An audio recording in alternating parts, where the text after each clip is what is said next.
Right. Shall we get started? So those who are online are able to hear me? Yes, sir. Are you able to see the screen? Yes, sir. Okay. So listen. So last class on whatever I've taught, I remember teaching you the concept of work energy theorem. On Friday, I asked Sir to solve few problems based on it. Did you do? So you did problems based on work energy theorem only, right? Right. So I'll be doing few problems from my side, post which we'll get started with the next subtopic. Okay. So what does work energy theorem state? So work energy theorem states that the sum of the work done by all forces. So sum of the work done by all forces is equal to the change in kinetic energy, right? So here, when I talk about all forces, right? When I talk about all forces, I'm trying to talk about two kinds of force. One is called as conservative and non-conservative, right?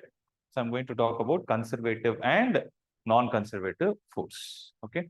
So the meaning of conservative forces,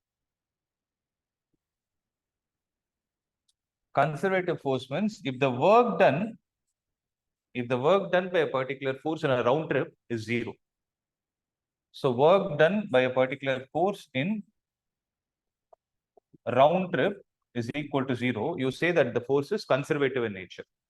For example, let's think of a ball which is projected upwards, right? It goes in the upward direction and comes back in the downward direction, right? So listen,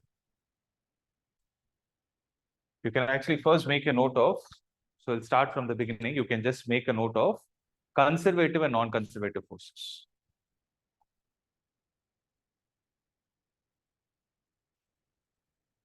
Conservative and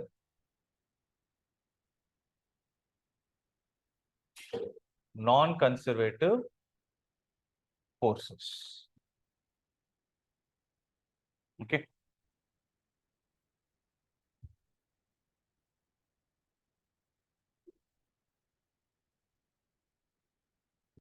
So we'll discuss about the conservative and the non-conservative forces.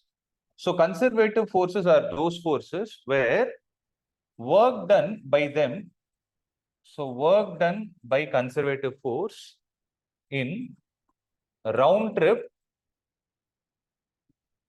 is zero. So if there is a conservative force, if the work is done by that force in a round trip, then you calculate that value will come out to be zero. Okay. And the example for that is, if I take an object projected upwards, right? If I take an object projected upwards,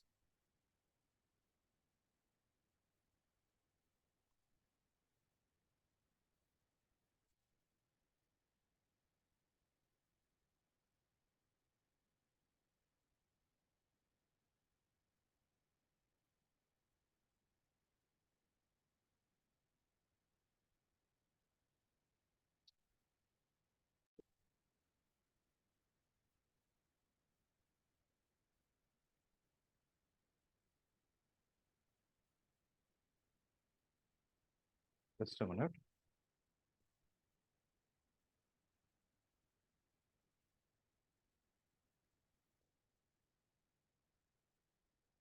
Date 24/8.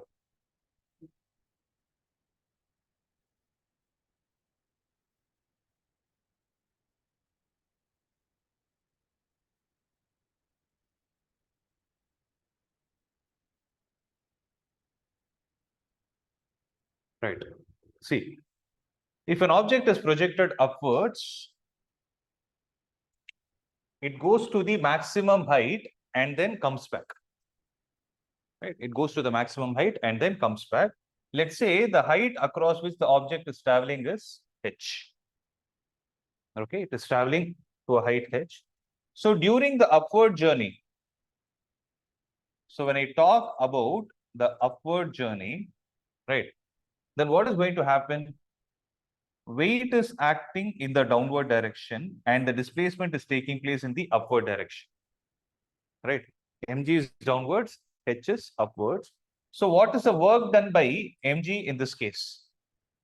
So it is going to be mg into h into cos of 180 degrees. So it is mg into h into cos of 180 degrees. Am I right? No. The next question is, there is going to be minus mgh. So what about the work done in the downward journey? What about the work done by the force in the downward journey? In the downward journey, what will happen is mg is downwards, and displacement is also downwards. So it is going to be mg into h into cos of 0 degrees. So this is going to be mgh. So this mgh is what you have learned it as gravitational potential energy. You know this formula already. But the work done by the gravitational force when the object is traveling vertically is what is called as, is going to get stored in the form of potential energy, right? So what is the work done by this force in the round trip? In the sense, what is the work done? Sum of the work done by the force in the upward plus the downward journey. So what is the total work done? Total work done is equal to minus mgh plus mgh, which is going to give you a 0, right? So this kind of a force where in a round trip is doing a total work of 0 is said to be a conservative force. Is that point clear? So why we call it as conservative force is because there is no energy loss because of this force. So energy is going to get conserved. That is why it is a conservative force, right? Whereas when you talk about a non-conservative force, it is exactly going to be the reverse. First, you make a note of it, then I'll explain about non-conservative.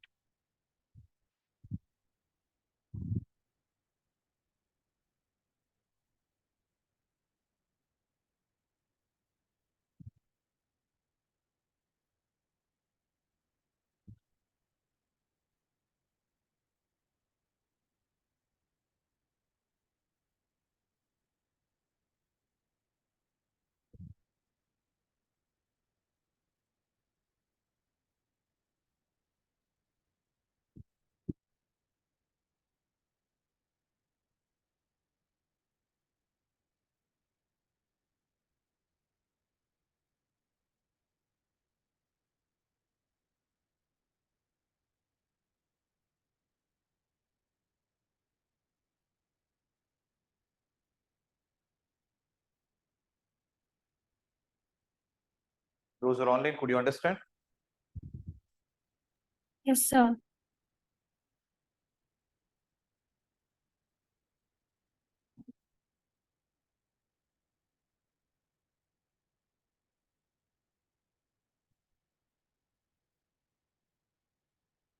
Shall I proceed? Yes or no? You're copying? Okay.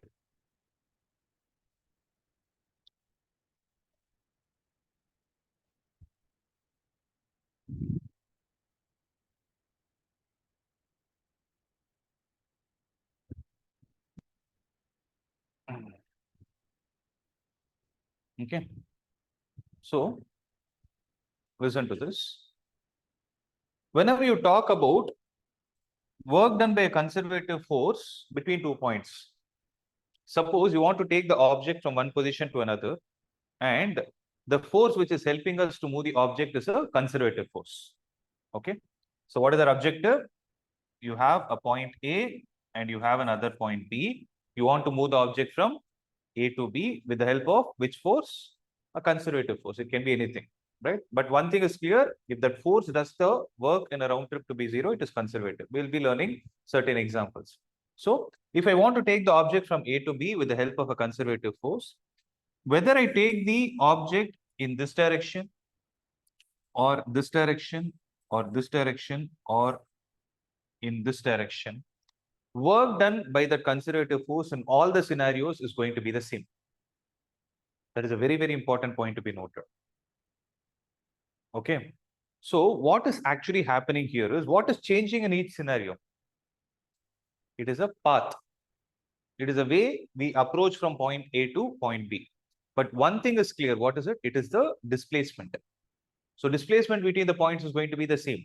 So whenever you talk about, yeah, it is AB. So whenever you talk about the work done by a conservative force where it is moving an object between 2 points, the work done by such force is path independent.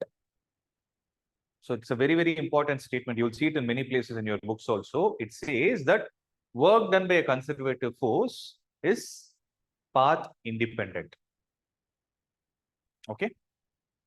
So work done by a conservative force is path independent.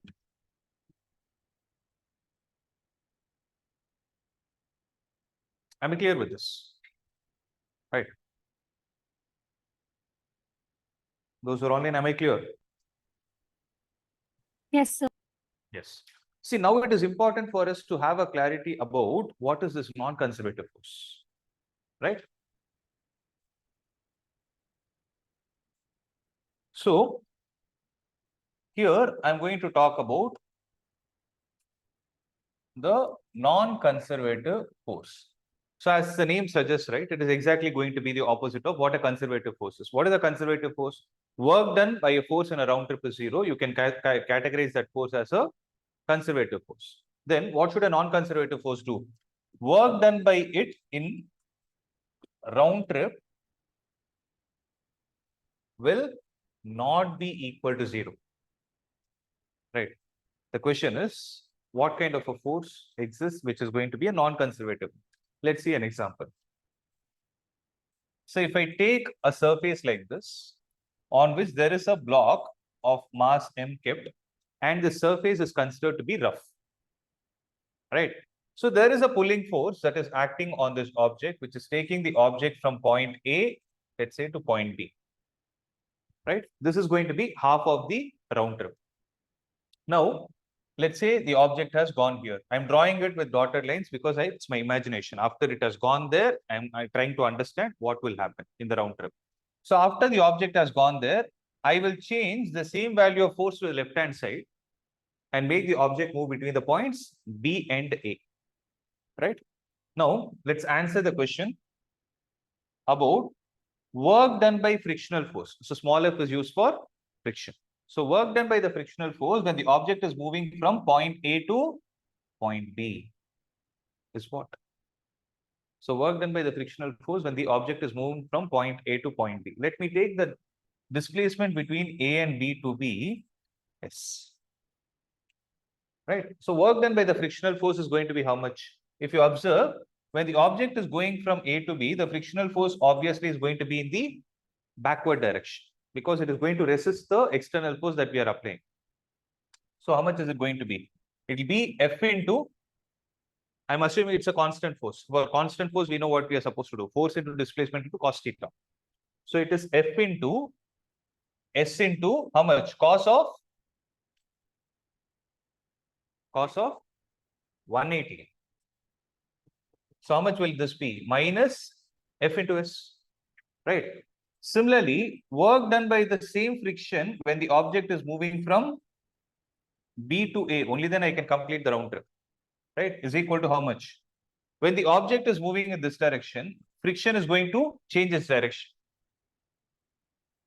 So it will act in such a way that the work done is going to be F into S into, it is still cos of 180 degrees because this time the friction is in this direction, displacement is in this direction. So it is going to be cos 180, which is going to be minus Fs. So what is the work done in the round trip? Work done in the round trip is going to be minus 2 times Fs, which is obviously not equal to 0. So what can you say about this kind of a force? And this is what is said to be a non-conservative force. Why it is non-conservative is because energy is lost. Whenever these kind of forces come into picture, energy is lost. That is why when you see, when you rub your hands, right, there is a friction, right? What is that you sense after some time? Heat. So energy will always get lost in some other form. Are you able to understand? So there are basically two kinds of forces. What are they? Conservative and non-conservative. For conservative, work done in the round trip is going to be 0. And another important point is, it is work done by the conservative forces path independent. Whereas when you talk about a non-conservative force, work done in the round trip is not going to be equal to 0. And these kind of forces, what will happen is, as the journey is changing, right? As the journey is changing, that is when the object moved from A to B, friction was in the leftward direction. When the object moved from B to A, the friction was in the rightward direction. So as the journey is changing, the direction of this force will also change. Whereas in the case of mg, what happened? Irrespective of whether the object was moving up or down, mg was always acting in the downward direction. So conservative force will not change its direction. Whereas these kind of forces will change. So to put it precise, all resistive forces are going to be non-conservative force. among which one of the resistive forces we are discussing is friction. So friction generally takes place between a solid and a solid. Sometimes it can take place between a solid and a fluid also, which can be called as a viscous. Have you heard of viscosity? So there is something called as viscous force that can take place between a solid and a liquid, and sometimes it can take place between a solid and the fluid like air, which is called as air drag, which will happen when the object is dropped. No, it will experience some resistance, right? So all these forces are going to be non-conservative. Am I clear with this? Make a note of it.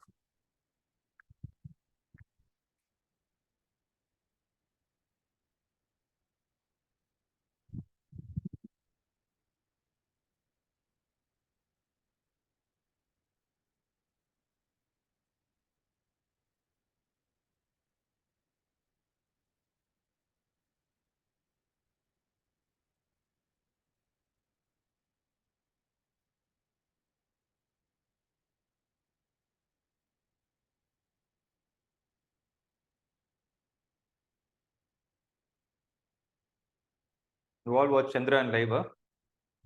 பாத்தீங்களா? Yes, sir. ஏதாவது படிச்சது போச்சா மண்டேல?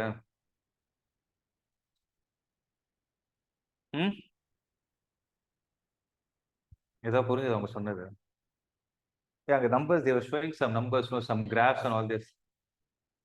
அதெல்லாம் பாத்தீங்களா? அதெல்லாம் புரிஞ்சதா? அந்த projectile motion எதுக்கு அது நடக்குது? Why they had to control the எல்லாம் கொஞ்சம் யோசிச்சீங்களா? Very good move, no?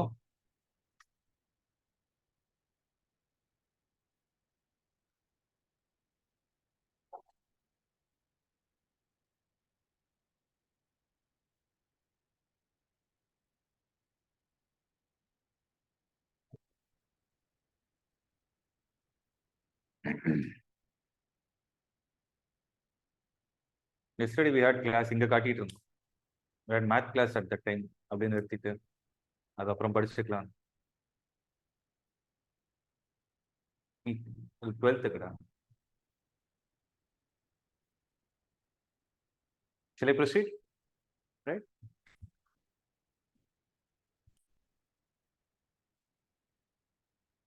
So just give me a minute. I need some empty slides.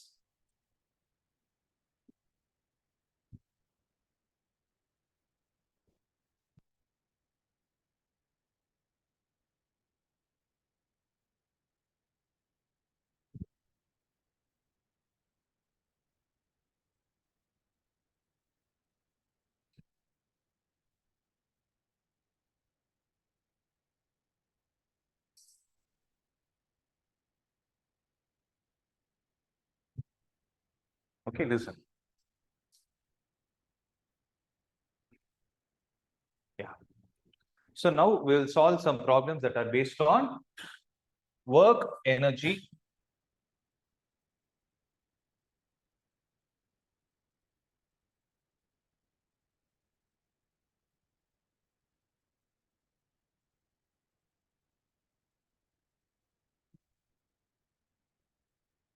Yeah. So we'll solve some problems that are based on work energy theorem. Right. So here, this theorem states that work done by all the forces. So work done by all forces is equal to change in kinetic energy. So what do I mean here by all the forces is, those forces can either be conservative or non-conservative. So this is a very big advantage of this theorem called as work energy theorem. So basically there are two theorems that we'll be learning in this chapter. One is called work energy and the second is called as energy conservation theorem. Okay, about which I'll explain you after we discuss potential energy. Right. So here the concept says that for you to apply this theorem, all that you need to know is the definition of work done. Right. When I say definition of work done, you need to know the mathematical definition of it when the force is going to be a constant force or a variable force. Right. And you need to know what is the formula for kinetic energy. If you know these two things, you can solve the problems based on work energy theorem. Is the point clear? So kinetic energy is given as half mu square And according to work energy theorem, W is equal to K final minus K initial, which is going to be half mv square minus half mv square. Here, how is the work done measured in? So work done is measured in terms of joule, and kinetic energy final and initial are also measured in terms of joule only. And one important point to be noted here is there is something called as 1 EV. Okay, 1 EV is equal to 1.602 into 10 power minus 19 joule. So this EV is called as electron volt. So this is another unit of energy which is used in atomic physics. Or you call it as atomic structure also, you would have learned this, right? Energy of an electron in a particular orbit is minus 13.6 by n square. It will be in terms of electron volt, the same logic. Okay. So having said this, shall we proceed? The first question is, an object of mass 4 kilogram initially at rest is subjected to a force of 60 Newton. What is the kinetic energy acquired by the body at the end of 10 seconds? So there is an object of mass 4 kilogram, right, which is subjected to a force of 16 Newton, right? When it is subjected to a force, so wherever the concept of force being applied on an object comes, right, remember that the object will always accelerate. So if it is a supporting force, the object will accelerate. If it is a resistive force like friction or viscous force, something like that, the object will decelerate. But in both the cases, one thing is common, that there will be a change in velocity. If there is a change in velocity, one more thing is for sure, that there is a change in kinetic energy. That there is going to be a change in kinetic energy. Okay. So that is why in this question, they're asking what is the kinetic energy acquired by the body at the end of 10 seconds. So in 10 seconds, how much do you think the object would have traveled? For that, I need to know what is the acceleration of it. So how do I calculate the acceleration? F is equal to 60 Newton, which implies F is equal to ma. Right. So what is F? 16 is equal to mass is 4 into acceleration is a. So acceleration will be 4 meter per second square. So the object is accelerating at a rate of 4 meter per second square. Now I know the formula V is equal to U plus AT, and they told initially the object is at rest. So U is 0. So V will be equal to, what is the value of A? 4 into how much is the time they have given us? 10. So it is going to be 40 meter per second. So what is the initial velocity? 0. Final velocity, 40 meter per second. So they asked what is the kinetic energy acquired. So K final is equal to half M. V square is what I need to use. So half into M is how much? 4 into V square is 1600. So 1600, and this will cancel this 2 times. So it is going to be 3200 joule. This is answer. Am I clear with this? Make a note of it.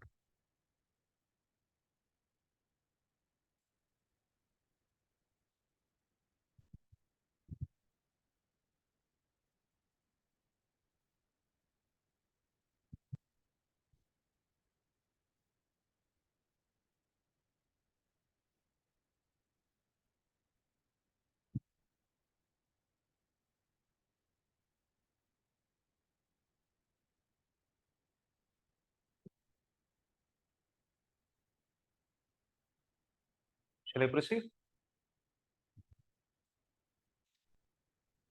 So 3200. Next.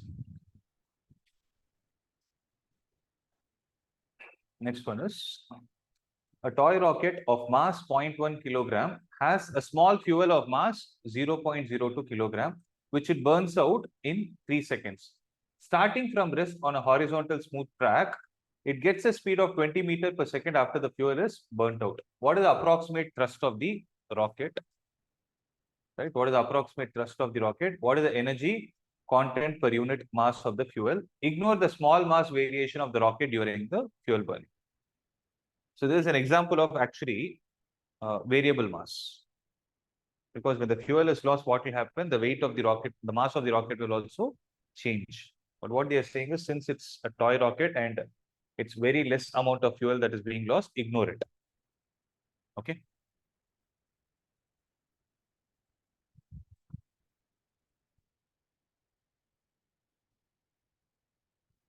So take the data, try to solve it.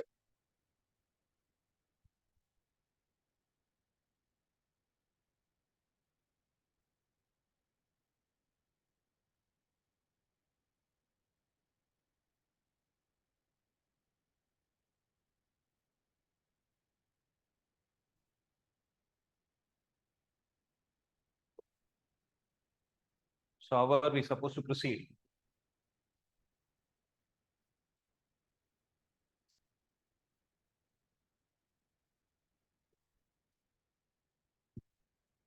From plus one, what is it?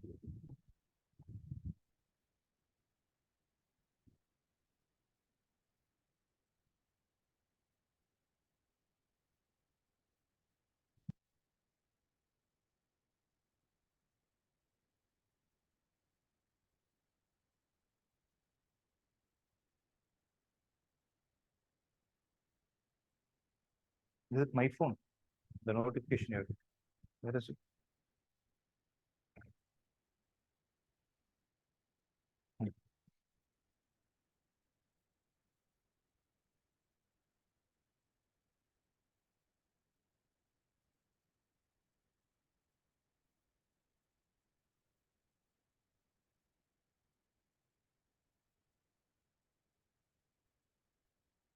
So what is the answer? Wizard. So what is the mass of the rocket here?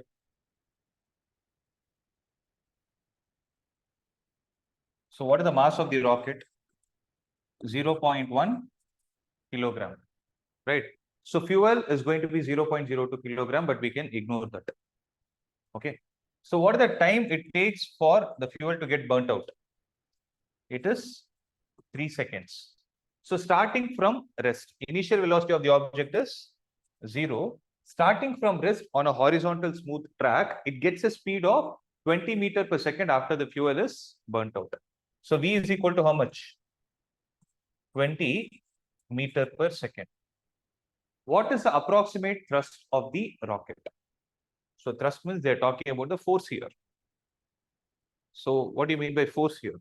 So thrust is equal to, is it not the rate of change of linear momentum? So according to Newton's second law, thrust is basically the rate of change of linear momentum. So thrust is equal to m into v minus u divided by t. Instead of acceleration, because I don't know the acceleration directly. What is the mass? 0.1 into what is the value of v? 20 minus 0 divided by 3. So answer is going to be 2 by 3 Newton. So with this 2 by 3 Newton only, it got lifted in the upward direction. Right? Next is, what is the energy? Actually, it is energy content per unit mass, means how much is the energy consumed per unit mass of the fuel. So how will you calculate it? How will you calculate this? So what is the energy consumed here? So energy is equal to half mv square. So that is the energy it has acquired. So half mv square is half into mass is 0.1 into v square is 400. So how much will you get? 200 into 0.1, which is going to be 20. So 20 joule is the kinetic energy attained by it. But this 20 joule is attained by burning how much fuel? What mass of the fuel? 0.02. That is the reason why they have given in this problem. Though they have mentioned, ignore the small mass variation. We didn't take the mass of the rocket to be 0.1 plus 0.02, which was the initial state. We didn't take it like that because the time was very less, right? So the energy consumed per unit volume. Sorry, energy content per unit mass is how much? 20 energy divided by 0.02. How much is that going to come out? So it is 2000 divided by 2, which is going to be 1000 joule per kilogram. Are you able to understand this?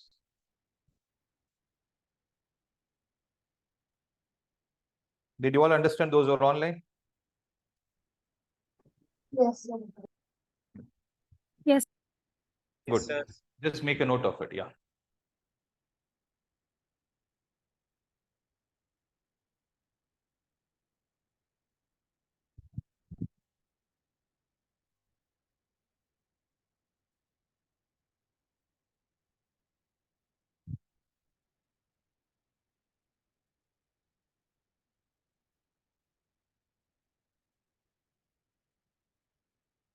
Shall I proceed?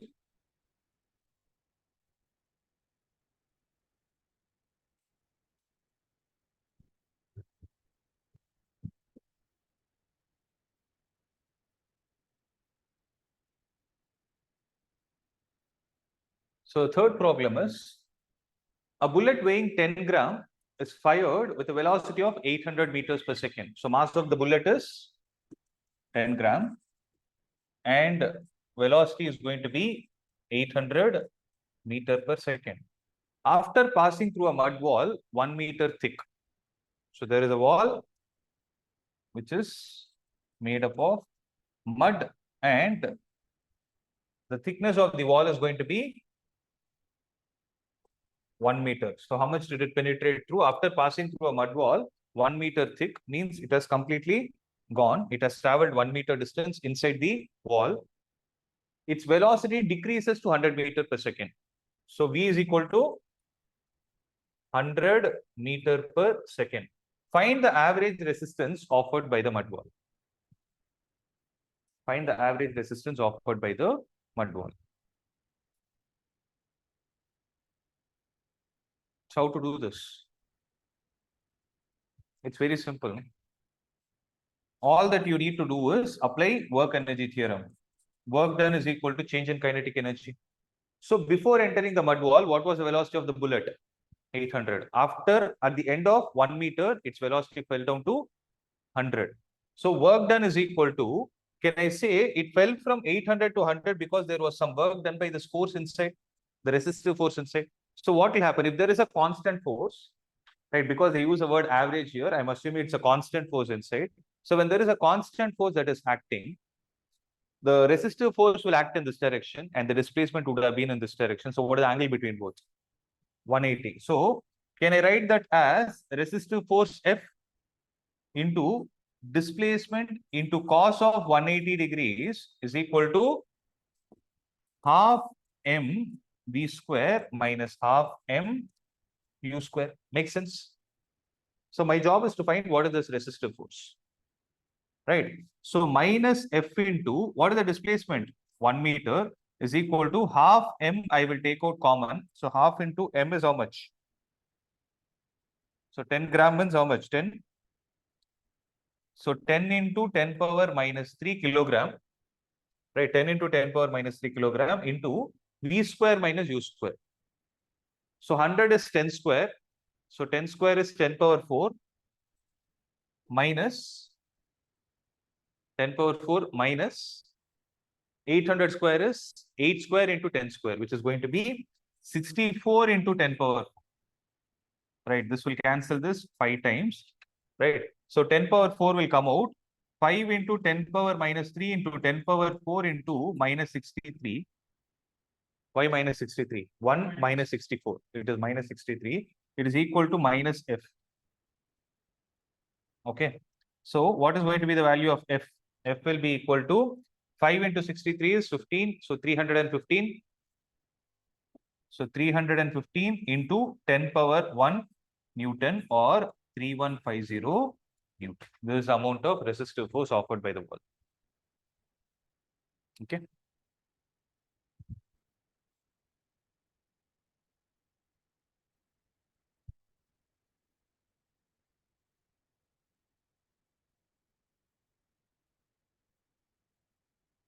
Yeah.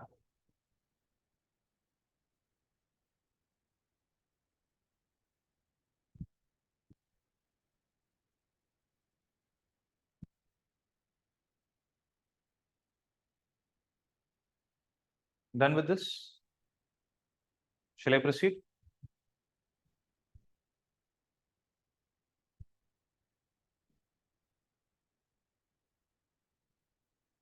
Try this. So we'll do 2 more problems based on this and we'll go to the next concept.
So listen.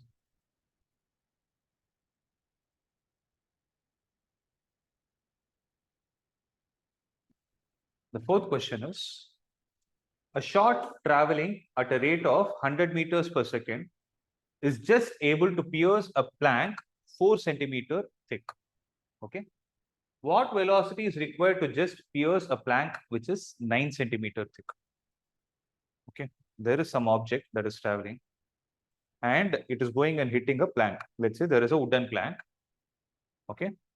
So when you throw it with a velocity of 100 meters per second, when you project it with 100 meters per second, it is able to penetrate, or it is able to move a distance of how much value? Move a distance of 4 centimeter.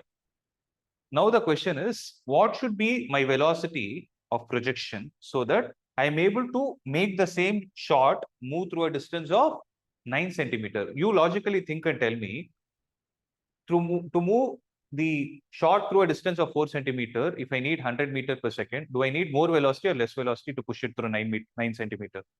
Obviously more. So your answer should definitely be something that is greater than 100. Let's understand the science behind this. Okay. So when they use the word just able to pierce, right? So the meaning of this is, initially the shot had a velocity of 100 meters per second. At the end of 4 centimeter journey, it has come to rest. At the end of 4 centimeter journey, it has come to rest. So who is actually bringing the object to rest? It is the resistive force offered by the plank. So can I say work done by the resistive force, because that is the only force acting on this object. Work done by the resistive force is equal to change in kinetic energy. Makes sense? Is equal to change in kinetic energy, right? Now, if you see, what is the work done by the resistive force? We don't know what is the resistive force. Since it's the same plank, I'm saying the resistive force offered when the object is traveling through 4 centimeter or 9 centimeter is going to be the same. So in the case number 1, resistive force F into S1, right, into cos of how much is going to be? It is going to be 180, right? So cos of 180, I'm not writing it because it is we are already mentioning it as resistive force, is equal to change in kinetic energy. Initially, the object had 100 meters per second. Finally, it had 0. Okay. We can do this also actually. So if I write here cos 180, for instance, okay, F into S into cos 180, then can I write it as final kinetic energy 0 minus half into m into v square. Am I right? Can I write it like this? So, correct? So it is F into S1 into minus is equal to minus half mv square. What I'll do is I'll just change it as v1 square, because mass of the object is same, but the velocity of the object in the scenarios are going to change. Am I clear with this? So if I observe this, right, what are all the parameters that are constant in both the cases?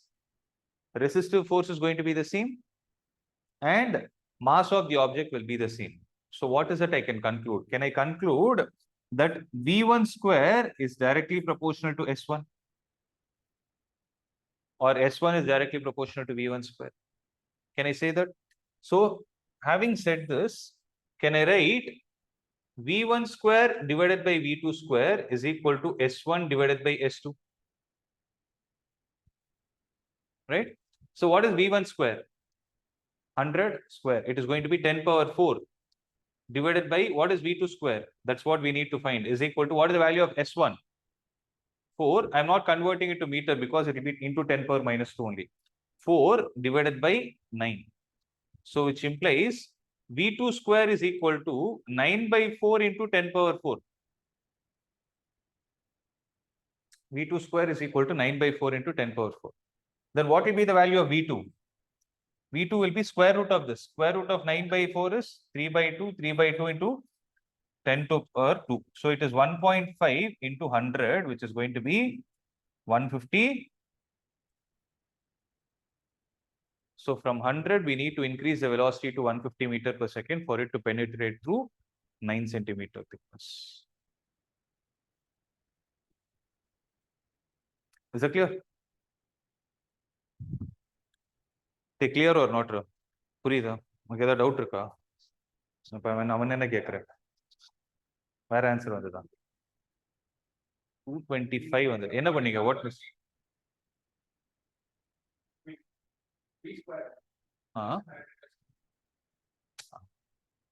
So then you would have had 2.25. 2.25 into 10. 10 வராது 100. 220.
Guys, done. Last problem. Ballistic demonstration தெரியுமா? என்னது? எதுக்கு பண்ணுவாங்க அத?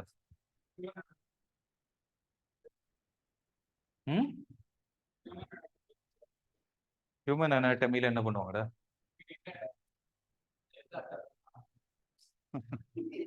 அதுக்கு என்ன மனுஷங்க மேல? Why would they use a soft plywood for that?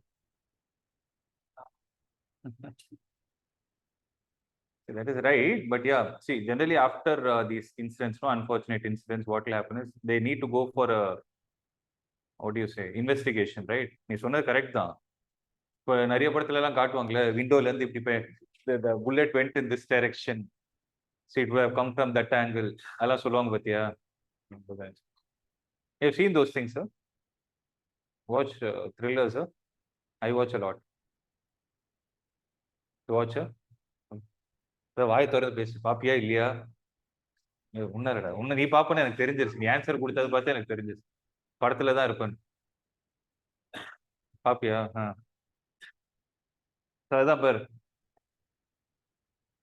Based on the impact and all, they will try to find out in which direction the bullet has come, in the angle போய் அடிச்சிருக்கு.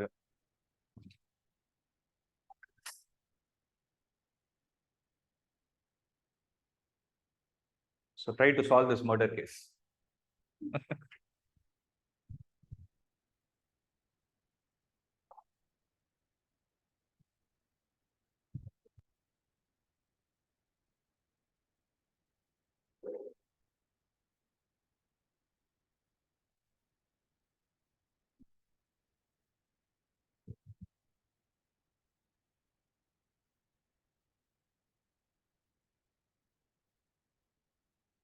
See, when you read this question, right, one common mistake that is possible, we jump into conclusion. Suppose there are options given, right? You read this question, you will think that the bullet of this much mass is fired with a speed of 200 meters per second, and it comes out with 10% of its initial kinetic energy, right? So 90% is lost. So 10% of its initial kinetic energy means one common mistake that can happen is you will think that it is 2. I'm saying some of them, what they will do is 200 into 10 by 100 போட்டுருவாங்க 20 சொல்லிடுவாங்க answer. But what is given there? This is velocity and this is kinetic energy. Be careful with that. That is one common mistake I've seen people in hurry do it. சரியா?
Did you all calculate? Finished? Huh?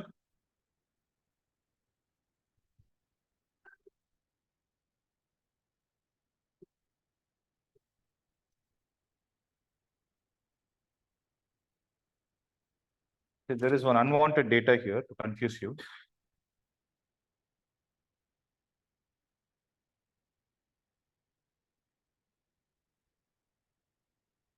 That's not needed actually.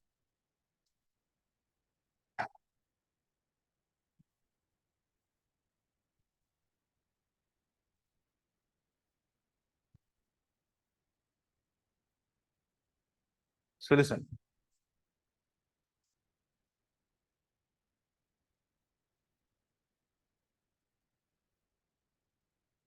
So in a ballistics demonstration, a police officer fires a bullet of mass 50 gram. So mass of the bullet is 50 gram, which is going to be 50 into 10 power minus 3 kilogram.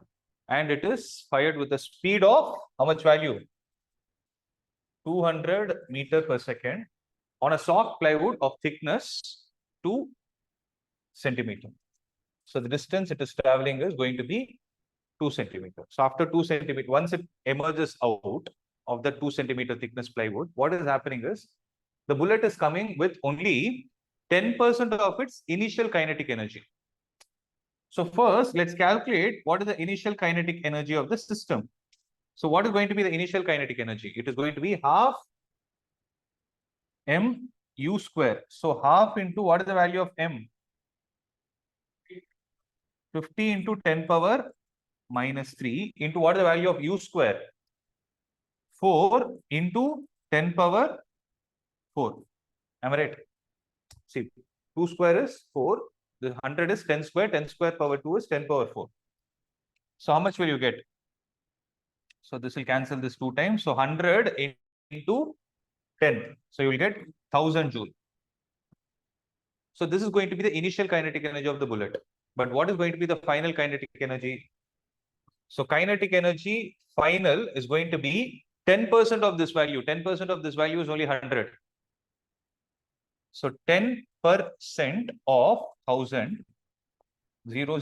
So it is going to be 100 joule. So 10% is only going to be 100 joule. Now the question is, we need to find the emergent speed of the bullet, not the kinetic energy. Tell me one thing, how much is the decrease in kinetic energy that has taken place? How much percentage of kinetic energy is lost? 90% is lost. So do you think velocity will also be lost by 90%? We'll check and see. So we need the final velocity, right? So half mv square is equal to 100. So v square is equal to 200 divided by m. So 200 divided by m is how much? 50, right? So 50 into 10 power minus 3, this will go 4 times. So 4 into 10 power 3. So V will be equal to, or V square is equal to 4 into 10 power 3, and V will be equal to 2 into 10 power 2, sorry, 2 into 10 power 1 into square root of 10. Basically, I broke the 10 power 3 as 10 square into 1. Square root of 4 is 2, square root of 10 square is 10, and square root of 10 is 3.3. So 3.3 into 2 is going to be 6.6. So it is going to be 6.6 into 10, or it is going to be 66 meter per second. So it is going to be 66 meter per second, approximately. Right? Now, the thing is, what is the decrease in percentage of velocity? What is the percentage decrease in velocity? See, they have asked only till what is the emergent speed of the bullet. We have calculated. Problem is done. But I'm trying to understand, when the kinetic energy decreases by 90%, I'm interested to find out what is the percentage decrease in the velocity. So percentage change in velocity is how much?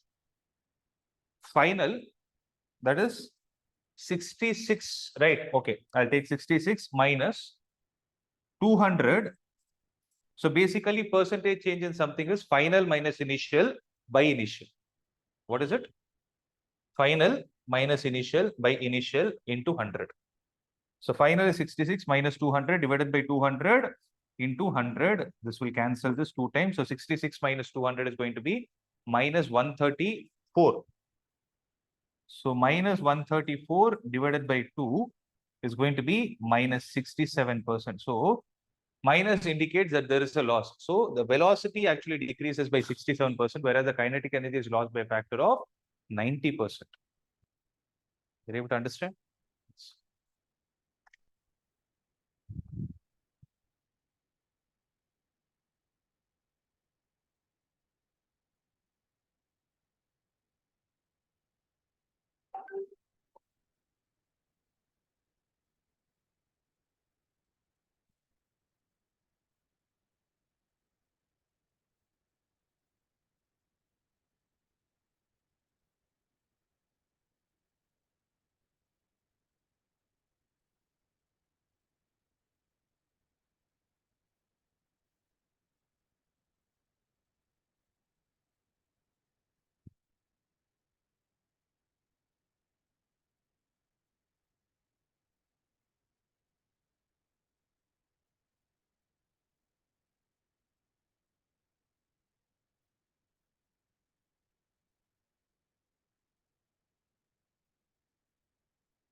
Done with this? Right. So those who are online, could you understand? Those who are online, am I clear?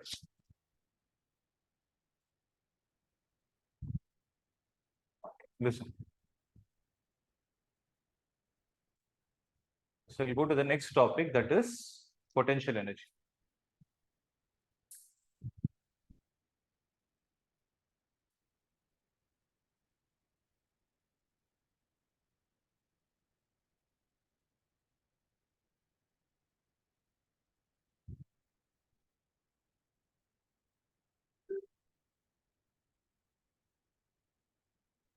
So next concept we'll see is potential energy. So we have completed kinetic energy and we understood what is this work energy theorem, right? So when it comes to this potential energy, right, it is the energy that is stored in a system or a body by virtue of its, there are three important parameters which we are going to see, by virtue of its configuration, shape, and size. Okay, virtue of its, sorry, correction here, by virtue of its position, shape, and configuration. By virtue of its position, shape, and configuration, right? So whenever you want to calculate the potential energy, right, remember one thing, whenever you want to calculate any kind of energy, right, in science, all that you need to do is calculate the work done. Because whatever work you do will get stored in some form of energy, or whatever energy is, so if you want to do some work, all you need is energy. Okay, so it is measured by the amount of work that a body or a system can do in passing from its present position or configuration to some standard position or configuration. And this is what is called as, so this is what is called as zero position or zero configuration. I'll explain what the zero position or zero configuration is. So here, whenever you talk about this potential energy, right, so you're going to change the position or configuration of the object from one point to another, right? It is always a relative quantity, in the sense, suppose I have an object which is present here on the ground, right? And I want to project it upwards so that it has reached a height h, right? So what is the work done in this scenario? Work done in this scenario is how much? The question is work done by mg in the upward journey is how much? Mg is acting downwards, displacement is upward. So it is going to be mg into h into cos of 180 degrees. So this is going to be equal to minus mgh. If you ask me, does this minus have any significance here? What is it telling you? It is telling you in this scenario that the force and the displacement are in opposite direction, right? Now the question is, if the object has moved to this point, right? If it has moved to a or covered a displacement of h, it is having this much amount of energy stored in it, because this is the amount of work done, and this work done will get stored in the form of energy, and this is what you call it as, this is what you call it as gravitational potential energy. I hope you are able to understand this point. It's called as gravitational potential energy, right? But the question is, what is the potential energy of the same system when the object was present at the ground? What was the potential energy when the object was present at the ground?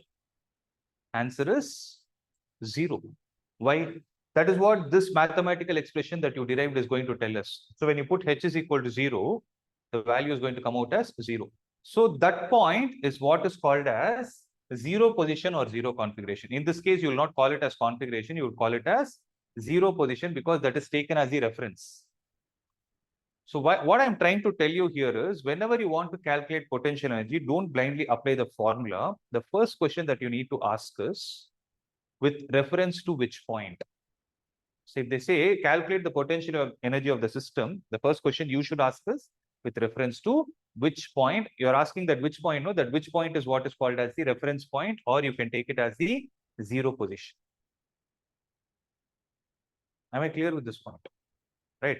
Because what could have happened? See, I have taken the journey of this object from ground to this point. What if I'm interested to calculate from here till height h? See, it is not necessary that always the object's potential energy should be calculated only from the ground.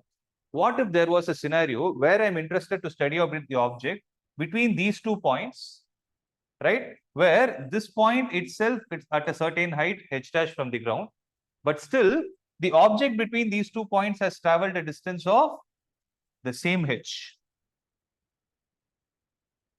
Are you able to understand my question? So here, what did I study? I'm trying to study about the potential energy of the object when the object is projected from the ground, where I took the ground's potential energy to be 0, and the potential energy here came out to be some value as minus mgh. Okay. Now, if I make the same object, instead of projecting it from ground, if I project it from a certain height, what I'm trying to say is, instead of me going to the ground and projecting, I'll stand on this table and try to project it upwards. But to what height will I project? To the same height, h. In this case, what is going to be the potential energy? In this case, what do you think is going to be the potential energy? I told you one important point.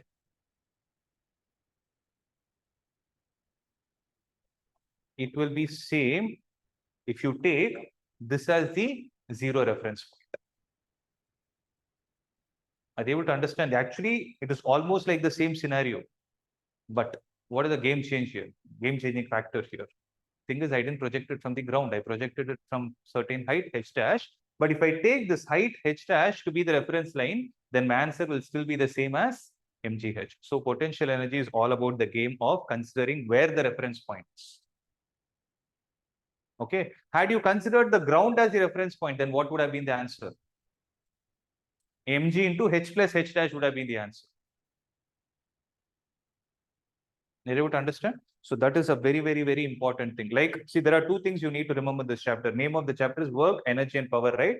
When you calculate work done, I told you one important question you need to ask is work done by which force? If in the question they say calculate the work done, it is meaningless. Unless and until they mention work done by which force. In a similar way, if you need to calculate potential energy, the first question you need to ask is with reference to which line? Not necessary that the reference should always be taken at the bottom. You can take the references at the top also. It is up to you. You are free to choose. But you need to define that. When you're solving a problem, you can solve it in one way, you can solve it in one way, but still the number should come out to be the same. Am I clear with that? Okay. Make a note of it.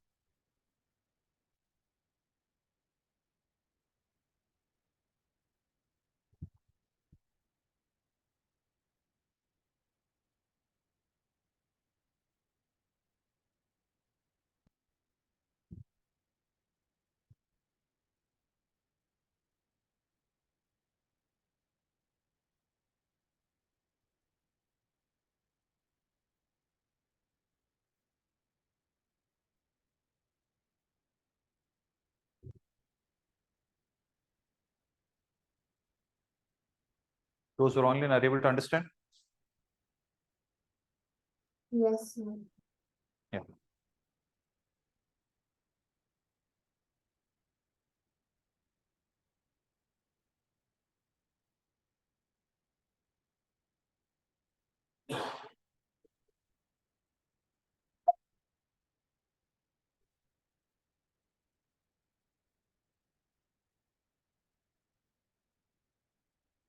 So let me know once you're done copying.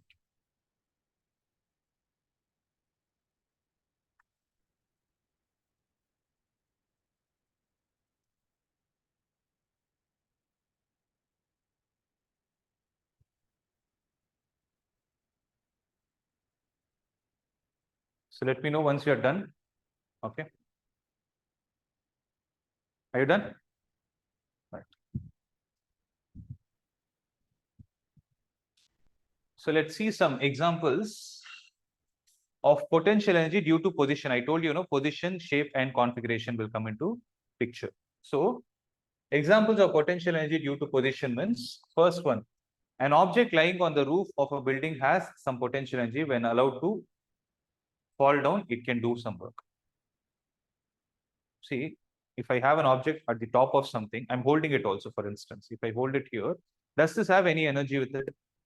Yes. With reference to whom? With respect to the ground, it has some energy, because if I release it, what is going to happen? It will be able to travel. It will be able to do some work, right? Second, the potential energy of water stored at great heights in dams is used to run turbines for generating hydroelectricity. This is also an example where the potential energy is utilized to do some work on the turbines, right? The potential energy of the water, which is stored at a certain height, it is utilized to do some work on the turbines. Am I clear with that? Right. So these two are the examples of potential energy due to position. Right. The next thing is examples of potential energy due to configuration. Examples of potential energy due to configuration. So if you talk about a toy car, there is a wound spring. Okay. So let's think of another example. You have these click pens, right? So when you click this pen and leave it, you would have seen that it will jump up. What does it have inside? It has a spring.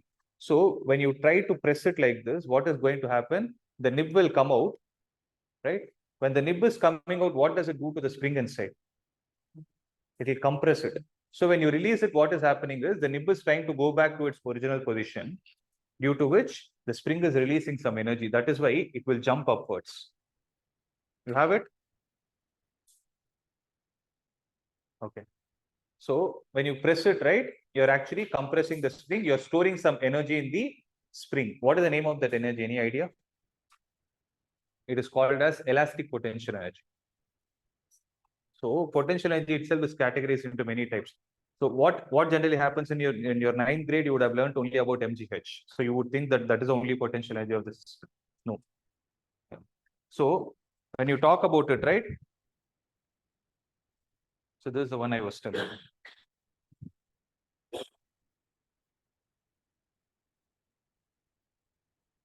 So what is happening here is the spring is there, no? So when this nib is trying to come out, the spring is not able to come out. So it is getting compressed. So when I release it, what will happen? So when I release it, the spring will try to jump out, right? But since there is a blockage at the top, what will happen is it cannot jump. I hope you're able to visualize what I'm trying to say.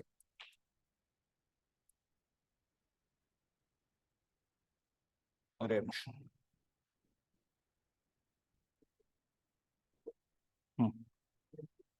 So this is the thing.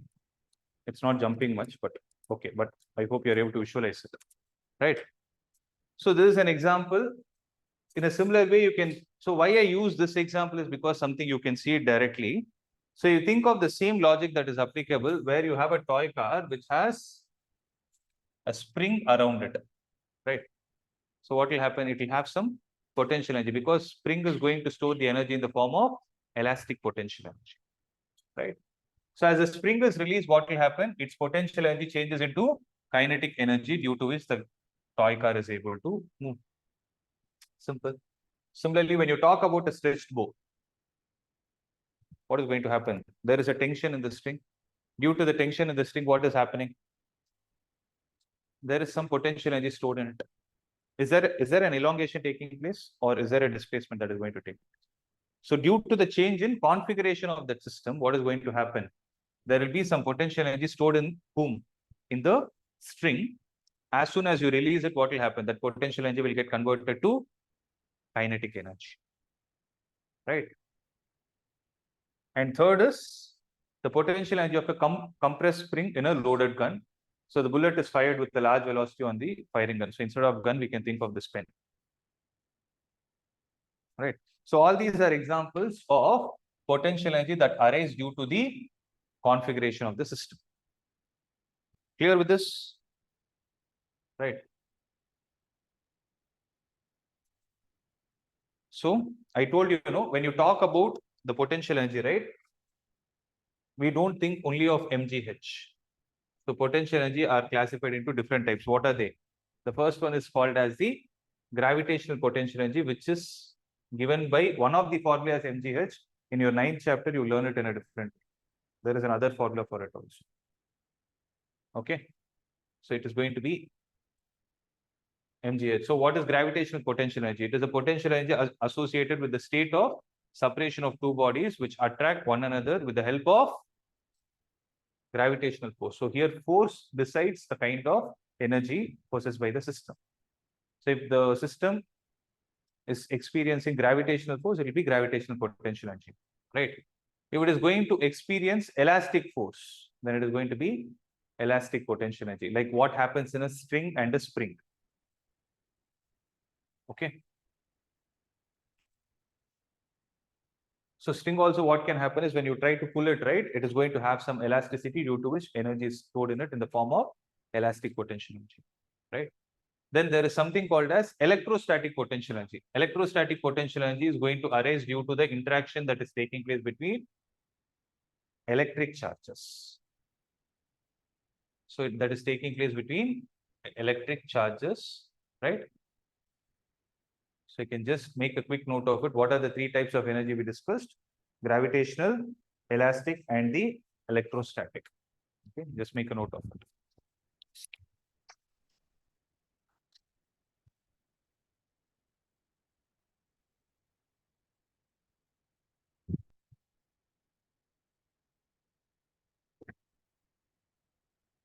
So we'll be seeing the derivations for all these three.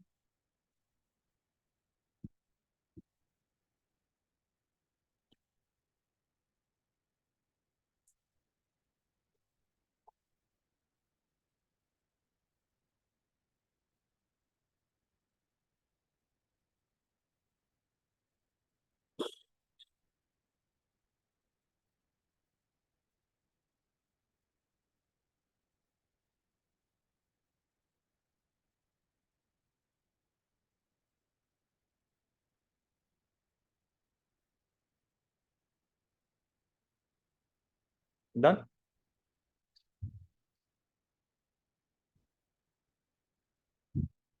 So when you talk of the gravitational potential energy, so the object is going to move from point A to point B. So what is the work done by the gravitational force when it moves from point A to point B?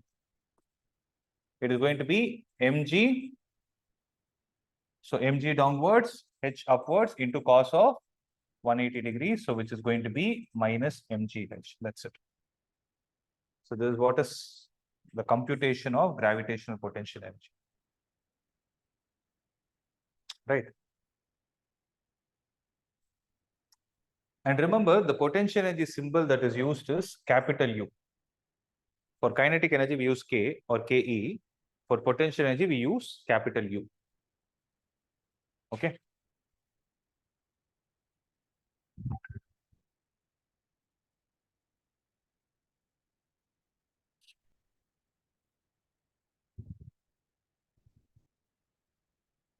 Shall I proceed?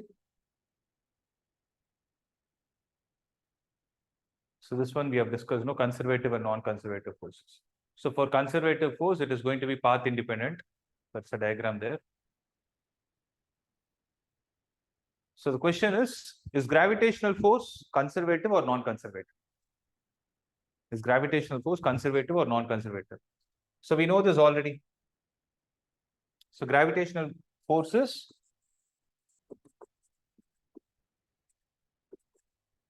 what is it?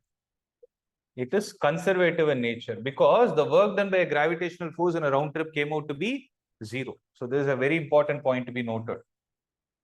So gravitational force is conservative, elastic force is conservative, and electrostatic force is also conservative. We saw the three types of potential energy. No, due to gravitational force was gravitational potential energy, elastic force, elastic potential energy, electrostatic, electrostatic potential energy. All these three forces are conservative in nature.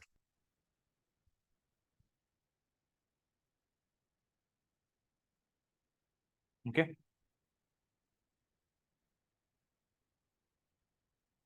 So the last topic for the day is the statement of principle of conservation of mechanical energy. So now we will see what is the principle of conservation of mechanical energy. So we know this statement for conservation of energy, right? You would have learned it in your 9th grade. Energy can neither be created nor be destroyed, but it can always be converted from one form to another, right? That is the statement for energy conservation. But here what we are discussing is conservation of something called as mechanical energy. So when you talk about this mechanical energy, basically we classify them into two types. One is going to be potential energy and the second is going to be kinetic energy. So throughout the journey of the object, we will try to understand how the sum of these two mechanical energies is going to be. That's what this principle is, right?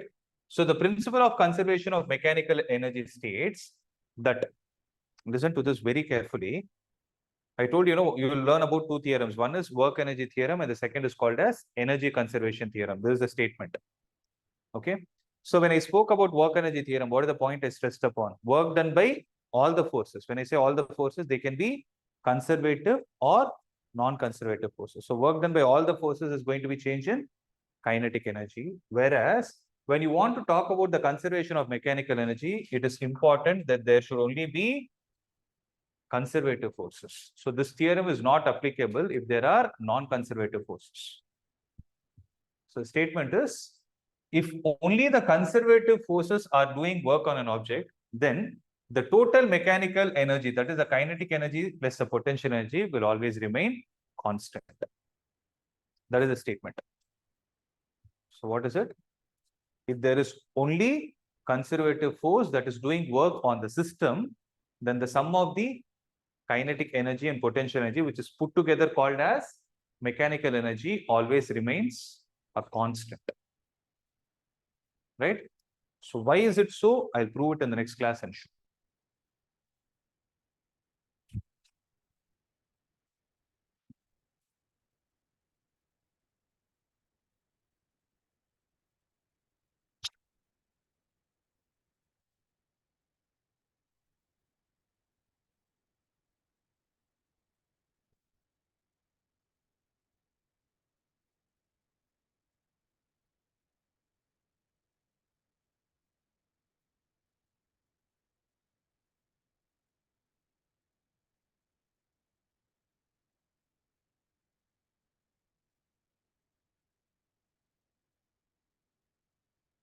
Why did half of you not write the test for projectile motion?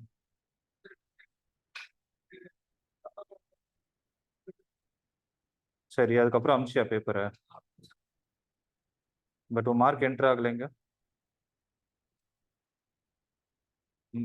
Miss பண்ணியா class why didn't you write? சரி வேற நாள் எழுதியிருக்கலாம்ல மண்டேவோ எப்பயோ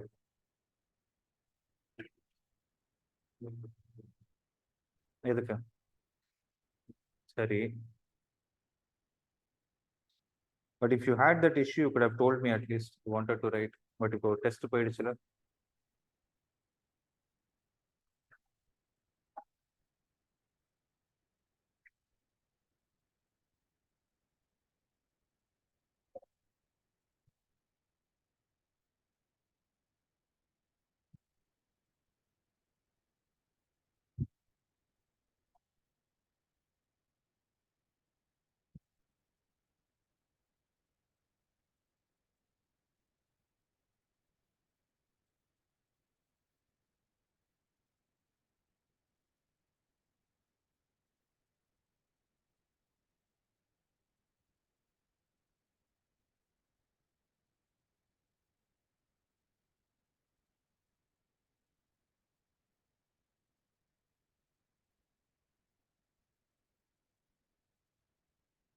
those are online. We'll wind up, okay, and you can join for the math class in next 10 minutes. We'll start by 6:15, okay? Okay, sir. Okay, sir. Yes, sir. Yeah.